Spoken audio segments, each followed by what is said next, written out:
O Irã voltou a ser tema de discussões no cenário da geopolítica. O país do Oeste Asiático é de maioria muçulmana xiita. Por causa de sua posição estratégica e recursos naturais, foi alvo diversas vezes de intervenções políticas e econômicas, incluindo União Soviética, Inglaterra e Estados Unidos da América. Por tais motivos, a política externa do país se alterou de modo violento durante o século XX. Olá a todos, eu sou o professor Calil Alves, sejam muito bem-vindos a mais um vídeo desse canal. Gostaria de agradecer a todos que se inscrevem, comentam, compartilham. Se você puder também ativar o sininho, isso também pode ajudar o canal. E hoje nós vamos seguir falar sobre a política externa do Irã, antes e depois da Revolução Iraniana. Historicamente, os iranianos são descendentes dos povos arianos que compunham o Império Persa da era Aquemênida, século IV a.C. Sua islamização ocorreu com a queda do Império Sassânida pelos árabes do Califado de Rashidun, e o país permaneceria conhecido como Pérsia até 1935, quando houve o pedido formal de alteração do nome para Irã no plano internacional. E a partir daí surgiu esse país, né, que hoje conhecemos como Irã, mas os iranianos são persas, eles não são árabes muçulmanos. O Irã é um país montanhoso e rico em reservas de hidrocarbonetos, uma nação de maioria xiita, cercado por países árabes de maioria sunita. É importante diferenciar essas duas vertentes muçulmanas. Elas surgiram de uma crise sucessória que fragmentou a civilização islâmica. Após a morte do profeta Muhammad em 632 d.C., duas pessoas foram cotadas para liderar o Islã. O primeiro deles era Abu Bakr, amigo do profeta. Seus seguidores formaram uma facção conhecida como Al-Sunnah, povo da tradição, traduzido, né? Além do livro sagrado dos muçulmanos, o Corão, eles também acreditam a Sunna, que é um livro que registra um conjunto de práticas e ensinamentos do profeta Muhammad, que também deveria ser incorporado, né, pelos muçulmanos. Os sunitas acreditam que o líder do Islã deve ser escolhido entre os fiéis mais valorosos e sábios, independente dos laços sanguíneos com o profeta. Já os xiitas seguiram Ali ibn Abi Talib, que era primo e genro do profeta. Esse Ali, ele casou com Fátima, que era a filha mais nova de Muhammad. Para os xiitas, Ali era o verdadeiro califa, ou seja, o sucessor do profeta. Xiitas acreditam que os líderes do Islã devem descender de Muhammad. A escolha não é humana, mas divina. O foco deles está no Corão. Apenas as tradições da família Al-Bayat são tratadas como válidas. No Irã, o papel do imã não é apenas religioso, mas político, e ele é investido de grande poder. No século XX, para além das ameaças vindas dos países sunitas, o Irã passou a sofrer o assédio de potências ocidentais. A independência do Irã e suas fronteiras nacionais seriam decididas na Conferência de Teherã em 1943, mas seria correto dizer que a sua independência plena só ocorreria na Revolução Iraniana de 1979. Segundo os graduandos em Relações Internacionais Murilo Miller do Espírito Santo e Tiago Oliveira Baldasso, a questão geográfica do Irã é de grande relevância. Abro aspas. A geografia do Irã, situada em um território montanhoso e que durante séculos serviu de passagem entre o Oriente Médio e a Ásia Central, a geografia iraniana ajuda a delinear a política externa do país, cujo cerco por outros estados e a localização estratégica entre o Mar Cáspio e os Golfos Pérsico e de Omã contribuem em certa medida para que a política externa do país possua historicamente um viés iranocêntrico. Havendo uma espécie de percepção constante de cerco, de uma ameaça de influência externa, confirmada pelos inúmeros períodos em que o Estado iraniano esteve sob julgo de potências externas à região, como a Rússia, o Reino Unido e os Estados Unidos da América. Fecho aspas. O período de dominação ou influência estrangeira no Irã é tão longo quanto o da China, aproximadamente 150 anos. Do início do século XIX até a Segunda Guerra Mundial, o Irã enfrentou invasões ao seu território ou anexação de áreas por outros países. União Soviética e Reino Unido invadiram o Irã em conjunto. O país asiático, rico em petróleo e gás, era estratégico no reabastecimento energético durante o esforço de guerra para combater a Alemanha nazista. Além disso, os governos Pahlavi estavam sob influência direta dos Estados Unidos. Reza Shah e seu filho Mohammad Reza Shah foram os responsáveis por uma série de reformas ocidentalizadoras. Mas a família Pahlavi não era a única com um projeto de poder no Irã. Havia um grupo denominado Fronte Nacional, com tendência democrático-liberal e nacionalista. Sua principal liderança foi o primeiro-ministro Mohammad Mossadegh.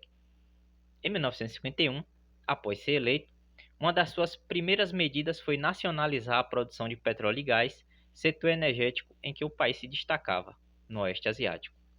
Empresas estrangeiras como a Anglo-Persian Oil Company, atual British Petroleum. Uma crise diplomática foi gerada com o Reino Unido e com os Estados Unidos da América. 2 anos depois, Mossadegh é deposto, o que conduziu o Irã a um perfil mais autoritário. Segundo os autores, o Mohammad Reza Shah acentuou as reformas ocidentalizadoras propostas pelo seu pai e, abro aspas, essa série de reformas ficou conhecida como a Revolução Branca, notadamente a partir de 1963 até 1978. Esse processo visava a secularização e ocidentalização do país, a modernização da economia como forma de fazer frente ao comunismo e a eliminação das classes opositoras políticas.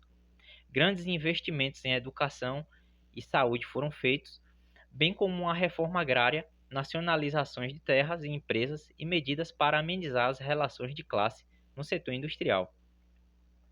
Foram feitas também diversas obras de infraestrutura e o país avançou no processo de industrialização. Fecho aspas. O Irã sofreu alguma hostilidade dos países árabes muçulmanos, pois reconheceram o Irã ele acabou reconhecendo a existência do Estado de Israel, que era uma das prerrogativas do Reino Unido e dos Estados Unidos para apoiar o Irã. O Shah fez um grande investimento nas suas forças armadas e chegou a ter o quinto maior exército em termos de armas do mundo. As reformas socioeconômicas e culturais, mesmo que sob a força do autoritarismo, tinham apoio dos Estados Unidos da América, que inclusive foram responsáveis por vender muitas das armas ao arsenal iraniano. Tá gostando do vídeo até aqui, pessoal? Se inscreva no canal, curta, comente, compartilhe para ajudar na divulgação, ative o sininho se assim você desejar, que esse canal chegue a mais pessoas. E se você está chegando aqui agora, por gentileza, faça isso, porque você vai estar ajudando o canal. Em 11 de fevereiro de 1979, ocorreu a chamada Revolução Iraniana. Uma revolução das massas, mas não de caráter proletário, mas sim religioso. A liderança do movimento era composta pela classe sacerdotal iraniana, os imãs. Foi criada uma república teocrática.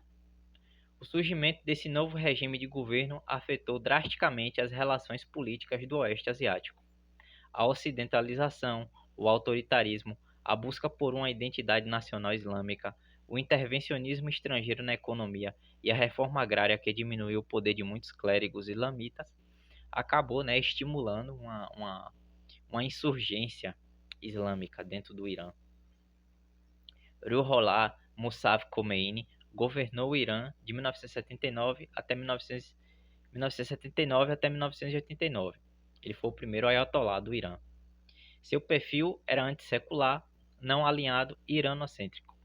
O país assumiria uma postura pragmática e também protecionista. Segundo nossa dupla de autores, abro aspas, podemos enumerar 4 pilares para a política externa iraniana. De acordo com a Constituição de 1979, 1. Rejeição de todas as formas de dominação estrangeira. 2. Preservação da independência e integridade territorial do país. 3. Defesa dos direitos de todos os muçulmanos sem alinhamento às potências hegemônicas. E 4. Manutenção do relacionamento com países não beligerantes. Fecho aspas. No artigo 11 da Constituição iraniana de 1979, há uma definição pan-islâmica de nação, ou seja, a nação islâmica não está definida em suas fronteiras nacionais, mas em sua crença. Havia a defesa para uma unidade islâmica global. O artigo 152 trata da liberdade e não alinhamento, importante pilar da política externa iraniana. O artigo 153 é como que uma cláusula protecionista, advogando que a nação iraniana não deve realizar contratos que coloquem sua soberania nacional em risco. O artigo 154 prega a não intervenção.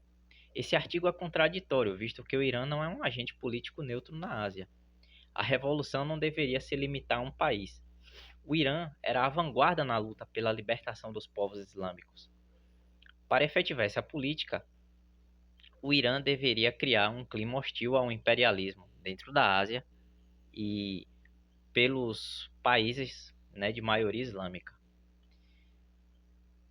Além disso, lutaria pela liberdade das minorias xiitas presentes em países do Golfo Pérsico e adjacências. A efetivação dependeria de 6 práticas. A primeira delas seria a criação de organizações multilaterais de orientação islâmica. O segundo seria a propaganda política. O terceiro, a promoção de manifestações anti-imperialistas, anti-israelitas e anti-ocidentais nos centros de peregrinações muçulmanas. O quarto seria a subversão em outros países com presença xiita. O quinto, o terrorismo e investimento em grupos paramilitares. E o sexto e último, a guerra com autodefesa. Em muitos países árabes muçulmanos, como Catar, Bahrein e Iraque, a maioria da população é xiita, governada por aristocratas sunitas. A maioria xiita é a parcela mais empobrecida e marginalizada da população. Seria impossível para o Irã libertar os xiitas do jugo sunita sem realizar nenhum tipo de intervenção, seja diplomática, econômica, política ou mesmo militar. Na década de 1980, ocorreu a Guerra Irã-Iraque. Durou de 1980 até 1988. Além das disputas territoriais, havia o receio do processo revolucionário iraniano se espalhar pelo resto da Ásia Islâmica. O Iraque invadiu o Irã em 22 de setembro e tentou tomar áreas com reserva de petróleo. Na época, o país era governado por Saddam Hussein, que era aliado dos Estados Unidos da América.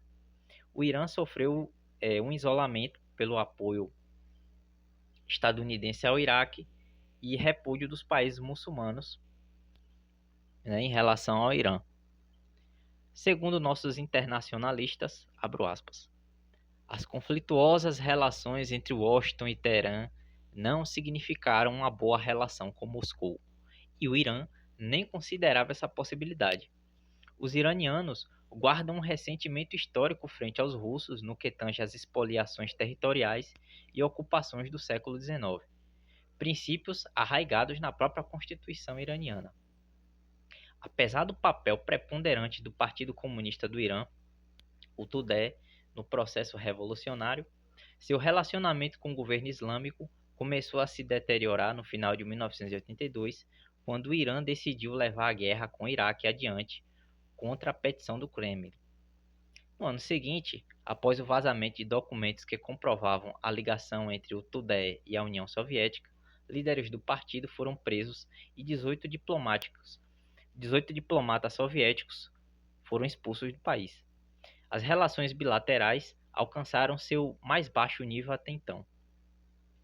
Outros pontos de tensão entre Teherã e Moscou seriam a questão do Afeganistão, onde o regime iraniano apoiou grupos armados contra as forças soviéticas no país, e a venda de armamento do Kremlin para Bagdá, que teria como base o Tratado de Amizade entre os dois países assinados em 1972. Fecho aspas. Após o fim da guerra Irã-Iraque, em junho de 1988, o Irã modifica sua política externa. Ela aceitou a Resolução 598 do Conselho de Segurança das Nações Unidas, que promovia o cessar-fogo entre os dois países. O Irã manteve relações diplomáticas mais cordiais com os Estados Unidos da América para reabastecer seu arsenal militar, e essa relação gerou uma crise política chamada Irangate, pois o Irã trocou reféns políticos por armas. Diferente do que é propagado pela imprensa ocidental, as potências estrangeiras como Estados Unidos da América não têm interesses de promover democracia ou trazer qualquer liberdade aos iranianos. O interesse desses países é a riqueza produzida no Irã, principalmente o petróleo e o gás natural. Além disso, o Irã é um país importante no controle do Estreito de Hormuz. que pode ser usado militarmente. Os Estados Unidos da América foram aliados do Irã por muito tempo, desde que os seus interesses por petrodólares estivessem sendo atendidos. Os países de maioria xiita, em muitos dos conflitos em que se viu envolvido, como a guerra no Iraque, o Irã apenas revidou as agressões ou protegeu a população de minoria xiita desses países. Suas ações são provocadas mais por solidariedade do que por algum projeto expansionista. Esse vídeo foi inspirado nas análises dos graduandos de Relações Internacionais Murilo Miller do Espírito Santo e Tiago Oliveira Baldasso, estudante da Universidade Federal do Rio Grande do Sul. O artigo intitulado A Revolução Iraniana, Rupturas e Continuidades na Política Externa do Irã, publicada na revista Perspectiva, Reflexões sobre a Temática Internacional, volume 10, número 18, de 2018. Para quem acompanhou até o final, deixa um like, comente e compartilhe o vídeo. Para quem quiser entender um pouco mais sobre essa questão do Irã, eu deixo uma recomendação do canal Parabólica, outro canal também que faz muitas reações sobre questões de geopolítica é o canal do Felipe Duran. José Cobori também é uma boa fonte para quem quiser entender um pouco dessas questões de geopolítica e geoeconomia atuais. E também o canal do Pepe Escobar, que é um analista de geopolítica de mão cheia. Ele vive nesse mundo euroasiático e pode nos dar muitas percepções aprofundadas e extensas sobre essas questões. Para quem acompanhou até o final, deixa um like, comente e compartilhe o vídeo. Muito obrigado pela sua presença e até o próximo vídeo.